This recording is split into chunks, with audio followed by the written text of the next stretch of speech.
मुहिम पर निकले हैं। हर पंचायत में जाके ये जानने की कोशिश करते हैं कि किस पंचायत में कितना विकास हुआ और किन किन मुद्दों से यहाँ के स्थानीय परेशान हैं और उन पर फोकस करना जरूरी है। और इसी संदर्भ में आज हम आए हैं बहादुरपुर प्रखंड के चलवार पंचायत में, जहाँ पे हमारे साथ कुछ सामाजिक कार्यकर्ता हैं जो गाँव के राजनीति में भी बढ़ चढ़ के हिस्सा लेते हैं। उनसे हम जानना चाहेंगे इस गाँव के विकास और उन मुद्दों के बारे में जिनसे की परेशानियाँ बढ़ी हैं। सबसे पहले तो हम बात करेंगे आभूषण जी से, ये गांव के राजनीति में बढ़ चढ़ के हिस्सा लेते हैं। जी नेताजी, आप बताइए कि आप जिस मुद्दे पर बोलना चाहें आप बोलिए और प्रकाश डालिए आप अपनी पंचायत के बारे में। सर, आपके सभी श्रोता को मेरा नमस्कार। मैं आभूषण पाठक, एक सामाजिक कार्यकर्ता हूँ और मैं ग्राम पंचायत जलवार से बिलोंग करता हूँ। शासन का जो मूल रूप है, कई तरह के शासन है, जैसे केंद्र सरकार, राज्य सरकार, जिला परिषद, पंचायत समिति, मुखिया एवं अन्य सभी शासन का एक ही काम है कि पंचायत स्तर पर आके काम करना। क्योंकि काम कहाँ होगा तो इस जमीन पे योजना बनता है। योजना को इम्प्लीमेंट करने के लिए इतने बड़े प्रशासन का अमला जमला है, लेकिन वो सही ढंग से धरातल पे नहीं आ पाता है। हम लोग इसको लेकर कई बार अनशन पर भी बैठे हुए हैं। मैं विगत 6-7 साल, लगभग 8 साल से अपने पंचायत के विभिन्न मुद्दों पर अपनी लड़ाई रखता हूँ। मुझे जहाँ लगता है कि नहीं ये इससे और बेहतर ये हो सकता है, वहाँ पर मैं अपनी बातों को रखता हूँ। अभी देखिए, फिलहाल मैं कुछ बातों पे ये आपको ध्यान आकृष्ट करना चाहूंगा। हमारी पंचायत में लगभग में 3 करोड़ रुपया नल जल पे खर्च हुआ। पूरे पंचायत में 14 वार्ड हैं। मुझे लगता है एक वार्ड अगर अपवाद हो कोई, ये तो कहीं पे पानी नहीं आता है। यानी कि 3 करोड़ रुपया खर्च भी हो गया, जनता को पानी भी नहीं मिल रहा है। हमारे यहाँ अभी पंचायत सरकार भवन बना है 3 करोड़ की लागत से। वो ऐसे जगह पे बनाया जा रहा है जहाँ पे उसका उतना औचित्य नहीं है, जहाँ दूसरी जगह पे होता है। उसके लिए सीओ सर ने एक दूसरी भूमि का एनओसी भी दिया, लेकिन किन्हीं कारणों से वहां पे निर्माण कार्य नहीं चालू हुआ। हमारे यहाँ मनरेगा में क्या किया जाता है, तो सड़क को ट्रैक्टर से जोत देते हैं और उसको हिंगा लगा देते हैं, और जो महिला कभी भी अपने घर से बाहर नहीं निकली उनके खाते पे भुगतान दिखाते उनके रन कराते बिना बोर्ड लगाए हुए कई घाट का निर्माण हो जाता है। लोगों को जानकारी नहीं है किस मत से बन रहा है, लेकिन उस पर पैसे उठ जाते हैं। 15वें वित्त और अष्टम वित्त से जो भी पैसा आया उसका कहाँ उपयोग किया गया इसकी कोई जानकारी नहीं। मुझे लगता है आम सभा का जो कोरम होता है वो कोरम को भी पूरा किया जाता है।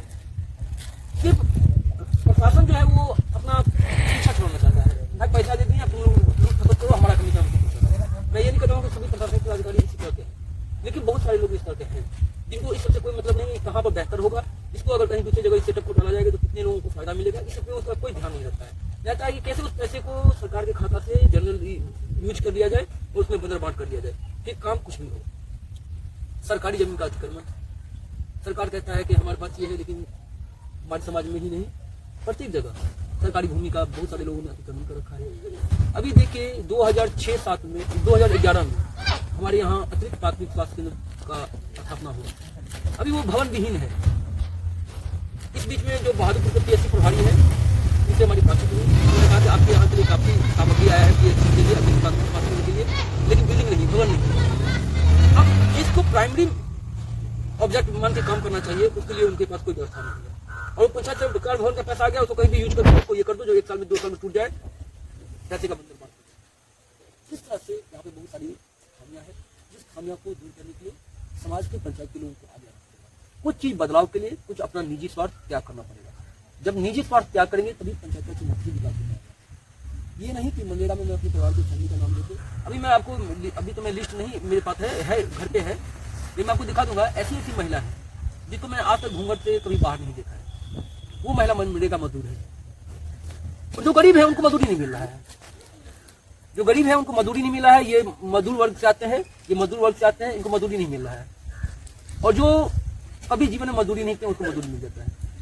सरकार कहती है कि मनरेगा में जो मजदूर अगर मजदूरी मांगेगा, अगर उसको मुहैया नहीं करा पाया तो उसको 7,000 के करीब लमसम लगभग में उसको वार्षिक पैसा दिया जाएगा। 90 दिन का रोजगार उसका एवज में जो भी रुपया बनता है उनको दिया जाएगा।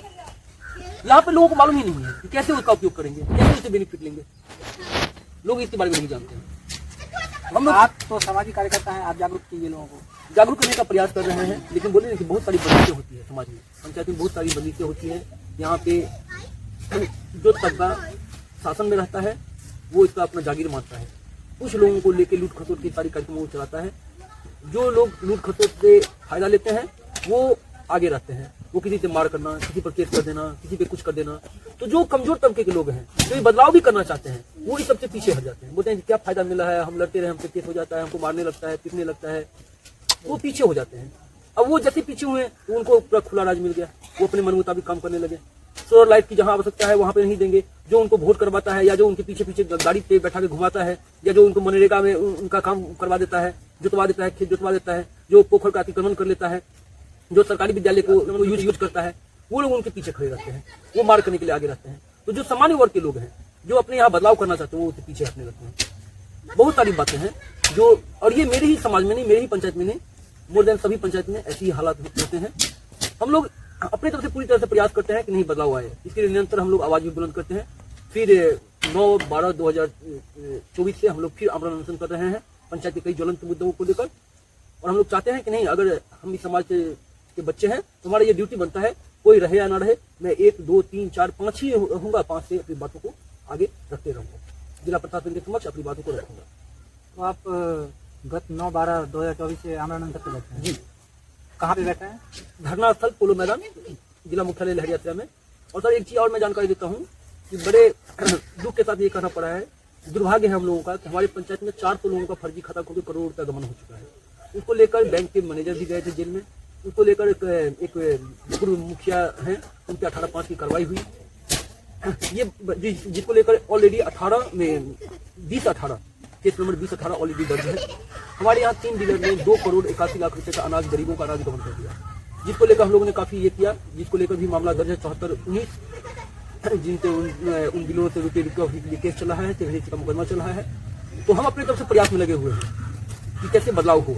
हाँ, हमारे पास वो पावर नहीं है, हम लोग जो करके दिखाना चाहते हैं उसके लिए उतनी शक्ति नहीं है, लेकिन जितनी ही शक्ति है उस शक्ति से हम लोग निरंतर लगे हुए हैं। तो आप प्रशासन से क्या उम्मीद रखेंगे कल जब आप आमरण अनशन पर बैठेंगे 9 तारीख को? प्रशासन से हम लोग यही कहना चाहते हैं कि बिहार सरकार के ग्रामीण विकास विभाग के सचिव मिहिर कुमार का एक गाइडलाइन है पंचायत सरकार भवन को लेकर कि तालाब के सरकारी शहरात की जमीन पे पंचायत सरकार भवन का निर्माण नहीं करना है, लेकिन जबकि हमारे यहाँ सरकारी शहरात की जमीन पे पंचायत सरकार भवन बनाया जा रहा है, जो गलत है। हम लोग जिला प्रशासन से यही मांग करते हैं कि इसको अविलंब रोका जाए और किसी बेहतर जगह पर उस पंचायत सरकार भवन का निर्माण कराया जाए। साथ ही जो नल जल की समस्या है 3 करोड़ खर्च होने के बाद भी वो व्यवस्थित रूप से सुचारू हो सके, और पंचायत के अन्य मुद्दे जैसे हॉस्पिटल, स्कूल में कैसे शिक्षा व्यवस्था बढ़िया हो, इस सब पर फोकस करते हुए हम लोग जिला प्रशासन से अपनी मांग को रखेंगे। दर्शकों, आपने सुना आभूषण जी को, उन्होंने अपना तथ्य रखा, उन्होंने अपना वक्तव्य रखा। उन्होंने बताया कि अब ये और उनकी टीम जाएगी और 9/12/2024 से ये लोग आमरण अनशन पर बैठ रहे हैं। तो विभिन्न मुद्दे हैं गांव के, इस पंचायत के, जिस मुद्दे पे ये लोग आमरण अनशन पर बैठेंगे। इसी संदर्भ में हम बात करना चाहेंगे इसी संगठन से, और ये सभी सामाजिक कार्यकर्ता हैं। अब एक और सामाजिक कार्यकर्ता से हम वार्तालाप करेंगे और इनसे पूछना चाहेंगे कि ये क्या कहना चाहते हैं। आप बताइए। अभी हमारे जो सामाजिक कार्यकर्ता है उन्होंने बताया, जिस तरह से बात बताया वो बहुत अच्छा बताया है। और एक मुद्दा ये है कि मुगलवार पंचायत के रामतोला एक बस्ती है और हम लोग आज़ादी के 70 साल बीत जाने के बावजूद भी हम लोग को रास्ता नहीं मिल पाया। इसको लेकर के हम लोग सीओ अंचलाधिकारी तुरंत आवेदन दिया है, और आवेदन देने के बावजूद भी, कई महीनों बीत जाने के बावजूद भी हम लोगों को रास्ता अभी तक नहीं मिला है। और बहुत सारे मुद्दे को लेकर के 9/12/2024 को हम लोग आमरण अनशन पर बैठने वाले हैं।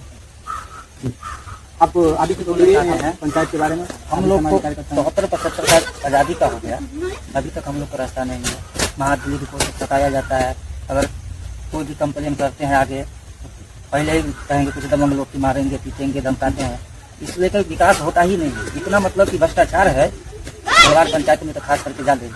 जो गरीब को राशन मिलना चाहिए हम लोग को सरकार चेक करवाए। हम लोग को 3-3 4 साल बच्चा है, जमीन नहीं है, अकेले हम लोग को राशन नहीं मिलता है। अब बड़े बड़े जमींदार को वो मतलब उनको राशन मिलता है, इंदिरा आवास मिलता है, तो हम लोग को कुछ नहीं मिलता है। अभी कुछ बोलना चाहेंगे? जी दर्शकों, आपने देखा और आपने सुना, यहाँ पे जो कार्यकर्ता बैठे हैं सामाजिक कार्यकर्ता हैं और इससे पंचायत में राजनीतिक में हिस्सा लेने वालों में से हैं। उन्होंने उन्होंने अपना मुद्दा रखा और उन्होंने बताया कि विगत 9/12/2024 की आंदोलन में बैठेंगे विभिन्न मुद्दों को लेकर, जिससे कि कुछ परेशानियाँ बहुत ज़्यादा बढ़ी हुई हैं इस पंचायत में। इसी के साथ दर्शकों, मैं राजीव, नमस्कार।